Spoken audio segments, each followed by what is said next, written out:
Tengo cicatrices en mi cuerpo y son cicatrices que me van a quedar marcadas para toda mi vida, incluso todavía tengo ese trauma, pues. Tal vez ya no físicamente doloroso, sino que como emocional, ¿verdad? Ajá, emocionalmente todavía al recordarse, está. Me imagino que también. Sí, todavía. Ella no aguantó ver cómo yo me quejaba, cómo yo me retorcía en esa camilla ese día. Y ella me dijo, ¿vos qué ganás con llorar? Me dijo, no llores. ¿Qué vas a ganar? ¿Qué vas a causar? Me dijo. Como deshumanizándola, ¿verdad? Ajá, y yo le dije a ella, es que ya no aguanto, le dije. Bienvenidos a este podcast de Cultura Legal, donde vemos el lado humano de los entrevistados, personas que son exitosas, ¿verdad? Porque en la vida uno puede ser exitoso y existen varios tipos de éxito. Y uno de ellos puede ser el poder sobrellevar una situación difícil y que eso no controle nuestra vida y que eso al final no nos define. Una situación difícil, un proceso penal no define a la persona, ¿verdad? Sino que por el contrario lo redefine y le marca en sí una fortaleza que antes del proceso penal no existía, ¿verdad? Y hay una característica que yo he visto en esta persona que gracias a Dios nos va a poder contar su experiencia, es la resiliencia, ¿verdad? El hecho de pasar de un momento difícil, una situación de salud complicada, por el mismo proceso penal, levantarse, dar la cara en alto, sanarse, o estar en el proceso de sanación y estar acá también con nosotros compartiendo su experiencia. Es para nosotros un honor estar con usted y bienvenida. Quisiéramos hacerle unas preguntas y que nos compartiera sus experiencias. ¿Cuál fue el momento que usted considera en el que cambió su vida? ¿En qué momento de estos últimos años, verdad, considera usted que hubo un cambio en su vida?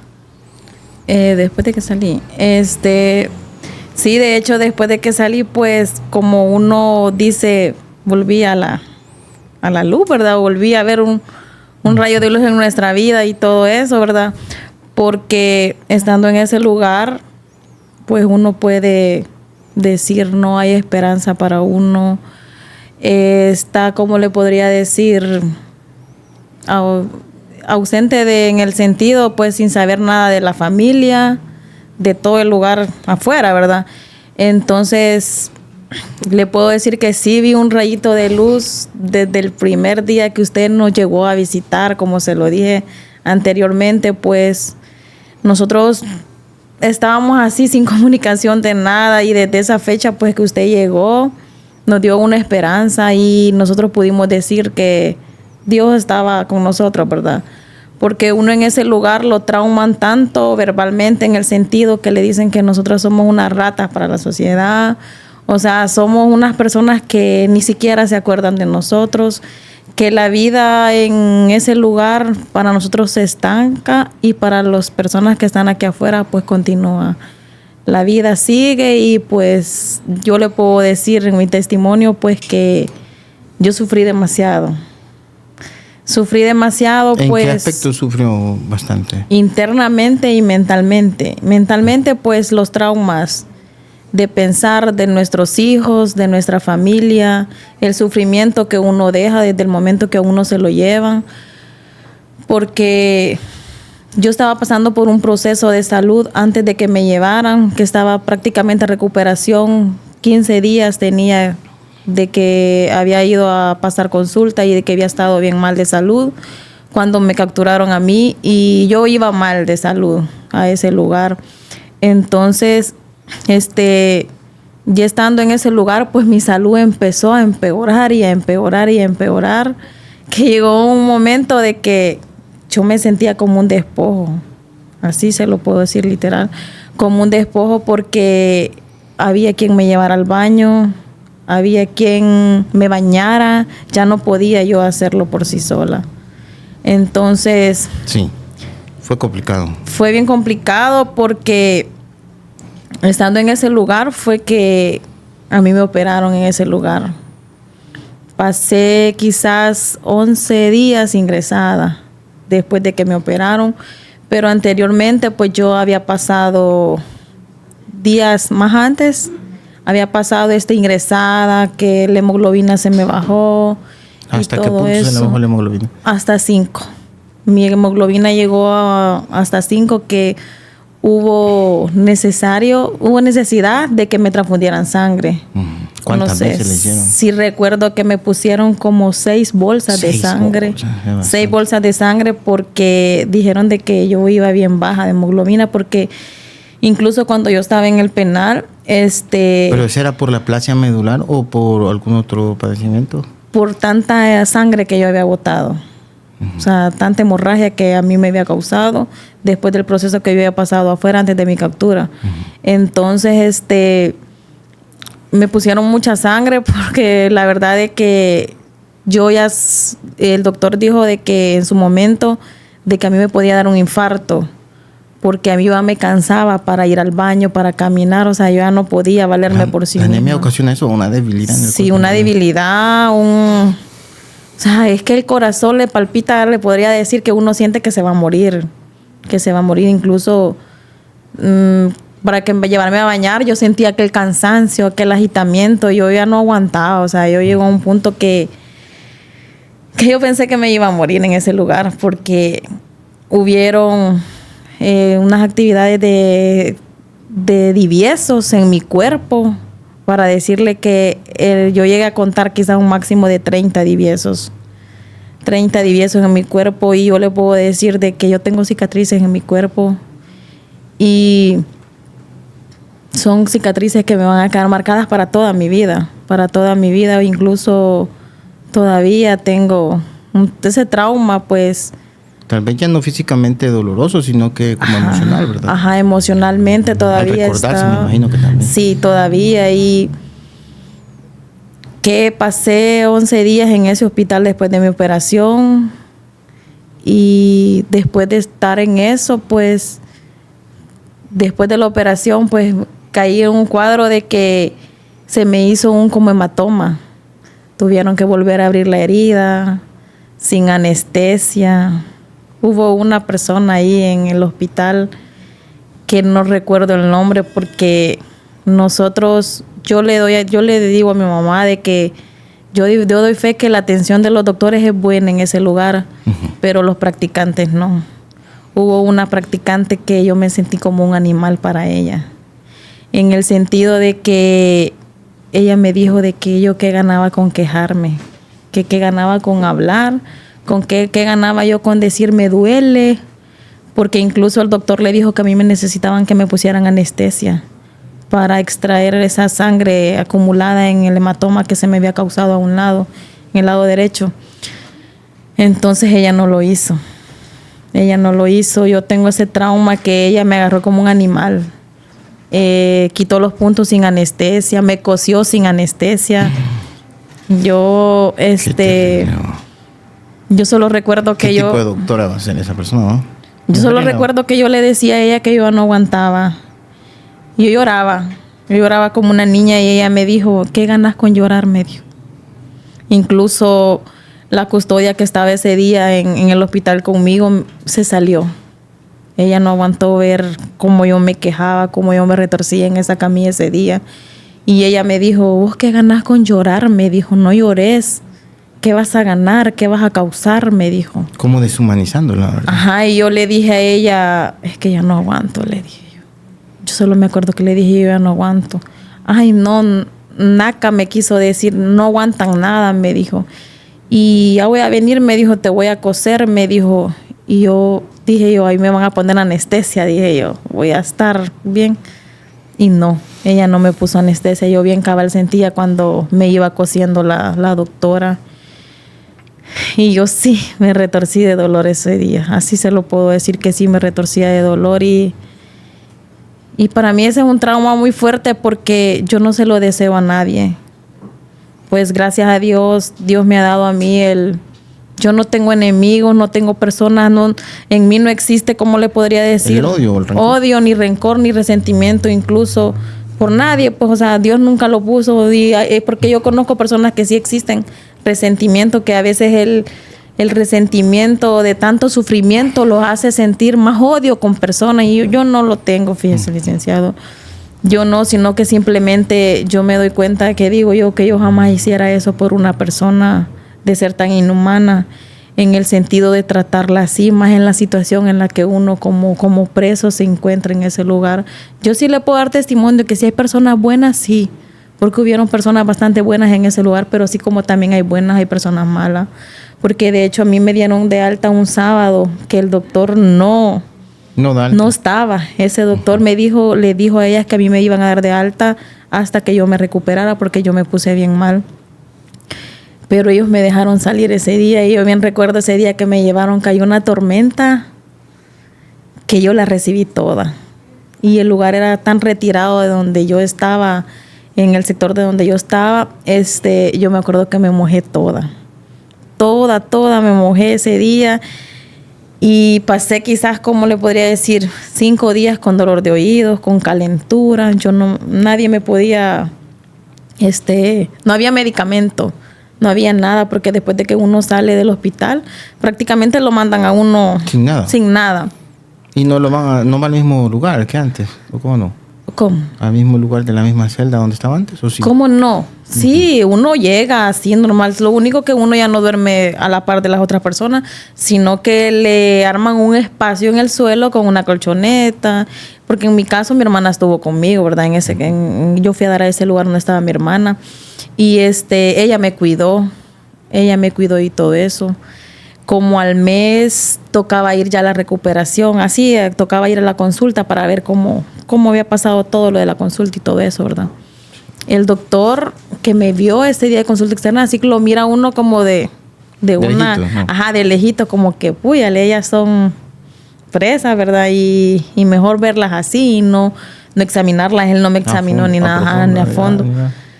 Y ese día recuerdo que solo nos dieron de alta y ya vaya, se ha recuperado y todo eso, pero yo iba con que todavía no se me habían cerrado unos puntos, yo todavía iba que medio se me habían pegado, ¿verdad?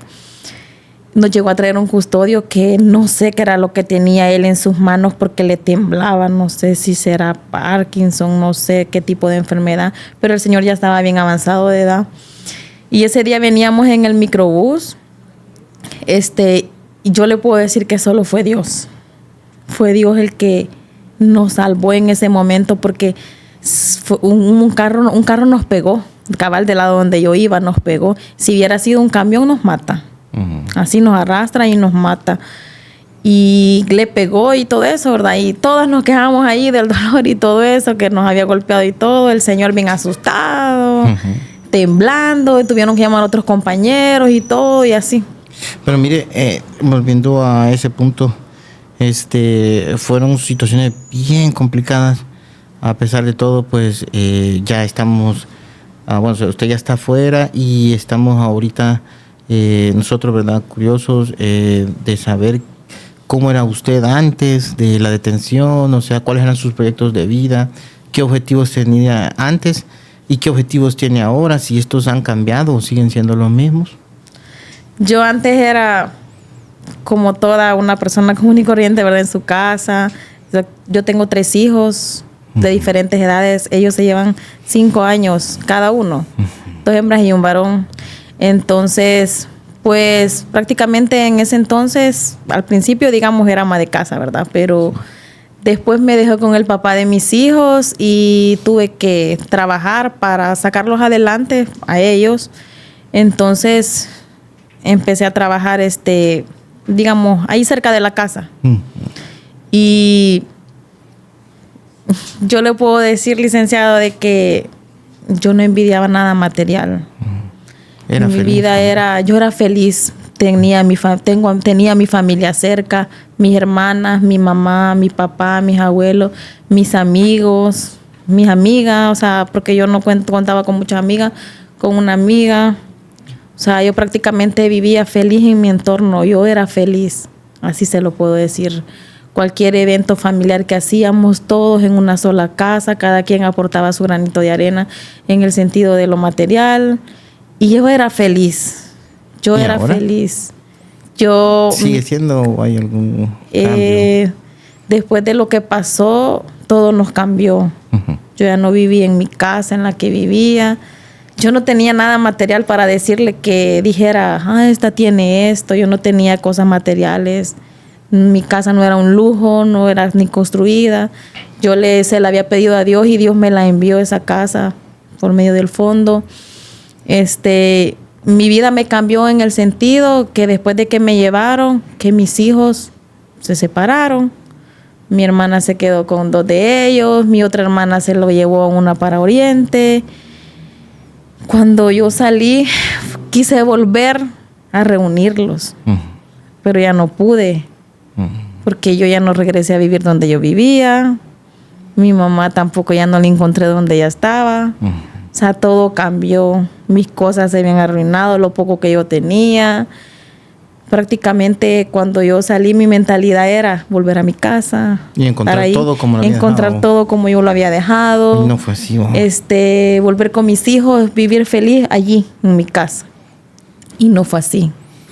Me cambió de una manera. La mentalidad que uno trae desde allá fue distinta a lo que uno refleja aquí. Yo le digo que sí soy feliz ahorita en el sentido porque el hecho que yo ya estoy afuera es como que Dios ya lo ha permitido. El hecho que nosotras estamos aquí, la persona que uno está libre es feliz y todo eso, pero... Y que el amor también, a pesar de los cambios, digamos, en el lugar, en la casa, nunca faltó. O sea, el amor de la familia... que le apoyó aún estando en esa situación. Sí, hubo mi familia, sí, estuvieron siempre estuvo constante. Siempre estuvo constante. Yo, de hecho, agradezco a mi mamá, que es uno de los motores más grandes en mi vida, ¿verdad? Que ella estuvo siempre ahí ayudando, con sus oraciones y todo, porque clamando por todo, pues, que todo saliera bien y todo, porque vivimos una situación que hoy está, qué rara la persona que hoy sale, pues. Y yo le puedo decir de que con la ayuda de ustedes, pero primeramente de Dios, ¿verdad? Todo fue posible que se diera esta salida, ¿verdad? Y en esas situaciones tan complicadas que hablábamos anteriormente, ¿qué la mantenía usted de pie y luchando? Pues con esa fuerza, digamos, como una guerrera para poder salir adelante de esas situaciones. ¿Qué era el motor? ¿Cuál era la motivación que usted tenía para lograr enfrentar estas situaciones y salir? Mi motor más grande fue mi familia, licenciado. Mi familia, porque de hecho hubieron personas que me preguntaban allá que cómo yo había aguantado tanto dolor, porque de todo lo que había pasado, de experiencias y todo el sufrimiento en la mente, más en el cuerpo, las personas me preguntaban qué era lo que a mí me motivaba. Yo le decía a mi familia a verlos, porque de hecho yo le pido a Dios ver crecer a mis hijos, ver a mis hijas ser unas profesionales. Son dos hijas, ¿vale? 2 hembras y un varón. Ya mi hijo pues ya está trabajando, pero el principal motor más grande son mis hijas, verlas crecer, ver a mis padres, estar con ellos. Y pues la vida le cambia a uno de una manera exagerada. Yo no le digo que vivo mal, pero no es lo que a veces lo que uno desea. Uno extraña muchas cosas donde uno vivía antes. Prácticamente uno se identifica más de cómo era antes.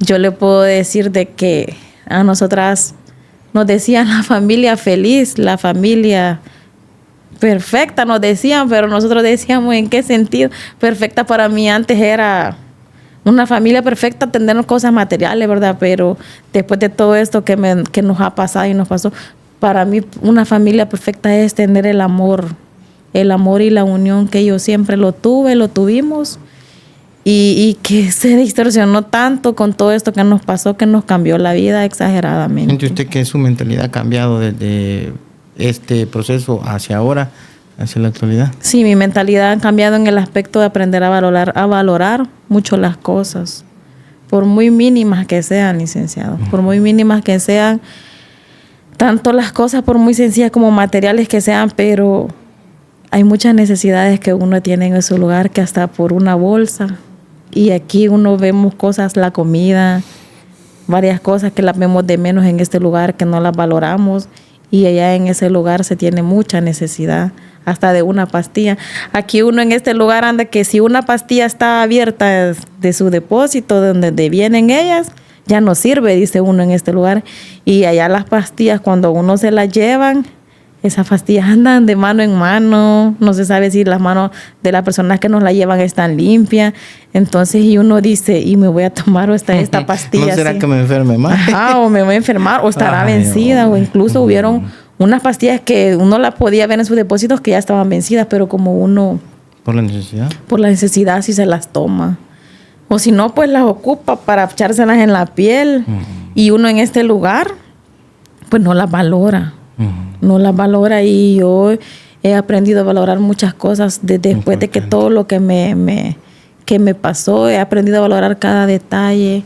¿Siente usted que las personas la ven distinta, o los que se dieron cuenta de la situación la ven distinta o la ven igual? Ya le salieron. Lo ven distinto. Lo ven distinto porque en el caso de uno, cuando le ha pasado esta situación, no fácilmente encuentra trabajo. No fácilmente encuentra trabajo porque a uno ya lo tildan de que uno es una persona no agradable para la sociedad, que uno es un delincuente, cosa que no es así. Entonces, siento que ya no lo ven porque incluso donde uno vive, ya la persona ya no... mira, ya salió y eso, ¿por qué salió? Se empiezan a cuestionarse las personas, y yo le puedo decir que ya no lo ven igual, y uno no encuentra trabajo de la misma manera que uno puede decir, voy a ir a buscar trabajo y voy a ir a ser sabedora y estar segura de que sí me lo van a dar. Ya en la mayoría de trabajos pues piden antecedentes penales, solvencia y todo eso. ¿Y para usted qué es más importante, las cosas materiales o el amor? El amor y la familia. Y de la pareja también, ¿verdad? Y de la pareja también, sí, correcto. Muy bien. Si usted se encontrara en algún momento alguna persona que estuviese pasando esta misma situación, ¿qué le diría? Que luche y que se aferre mucho a pedirle a Dios, que Dios es el único que puede abrir y romper esas cadenas, y que Dios les da la sabiduría a ustedes para que lo puedan representar a uno, ¿verdad? Porque Dios es el único. La fuerza más grande de la que tenemos que aferrarnos es Dios, y la fe principalmente Dios. Y Él es el que obra en nuestras vidas, y que luchen y que se aferren al amor de sus hijos, de su familia, de sus parejas, porque en ese lugar ese es el principal motor que hay para uno, la familia. La familia es lo más importante que uno puede tener en la vida. Y afuera uno puede pensar, ¿verdad?, los bienes materiales y todo, pero en realidad es la familia. Ya eso ya no se piensa en ese lugar, ¿verdad? Ya no se piensa que si me perdieron mis zapatos, que si se perdió las cosas. No, ya no se piensa en ese lugar. Uno piensa del sufrimiento que estará pasando a la familia, que si lo lloran, que si cómo la estarán pasando. Uno se empieza a hacer ese tipo de cuestiones en su mente y hablarlas con las demás personas. Si es posible, hasta 10 veces en el día puede hablar lo mismo con la persona. Hasta 10 veces lo hace en ese momento. Y a pesar de todo, ¿verdad? ¿Cómo pudo usted enfrentar el proceso penal? O sea, ¿cómo enfrentarse a una audiencia? ¿Tenía usted fe en Dios? ¿Tenía fe en que todo iba a estar bien? ¿Era positiva ante las audiencias y los actos procesales? Sí, porque cuando uno no debe nada, pues en el sentido, uno es consciente y uno dice, sí, soy inocente, o sea, no va a pasar nada. Porque uno y Dios le examina el corazón a uno, ¿verdad? Y uno es consciente de lo que hace y ha andado haciendo. Y yo era consciente, nosotros como familia hemos sido conscientes, pues que prácticamente nuestra vida ha sido trabajar, salir adelante y luchar por nuestros hijos, porque era lo que yo pues siempre había sido en mi vida, trabajar para mis hijos, para la casa, para los recibos, cosas así que uno en la vida, en su afán, ¿verdad? Y uno sabe y uno se examina y uno es consciente y dice, no, pues, ¿por qué? ¿Por qué me está pasando eso? Uno empieza a cuestionarse y uno a la misma vez dice, bueno, si Dios ha permitido los procesos en nuestras vidas, pues Él sabe lo mejor. Qué buenas palabras como para concluir, ¿verdad? En este momento esta fase, ¿verdad? De que Dios tiene un propósito para nuestra vida, eso es muy cierto. Y qué bueno, gracias por abrir su corazón con nosotros, ¿verdad? Muchas veces vemos en las noticias digamos, los procesos, ¿verdad? Si alguna persona la absuelven o si alguna persona la condenan, pero en todo caso no vemos el interior de la persona, ¿verdad? No conocemos qué es lo que realmente está pasando esta persona, qué luchas ha tenido, y el objetivo también de este podcast es eso, ¿verdad? Que podamos ver desde el lado humano a las personas que están detrás de los procesos, ¿verdad? Qué es lo que enfrentan, cómo logran sobrevivir y cómo salir adelante. Y para mí, usted es un caso de éxito, porque a pesar de la imputación tan grave y de todas las situaciones que usted aquí ha dicho y que ha logrado sobrellevar, ¿verdad? Porque gracias a Dios se sanó de esas situaciones de salud, a pesar de todo eso, sigue adelante, ¿verdad? Yo la catalogo como una persona positiva, ¿verdad? Y eso para mí es bien importante para poder enfrentar un proceso.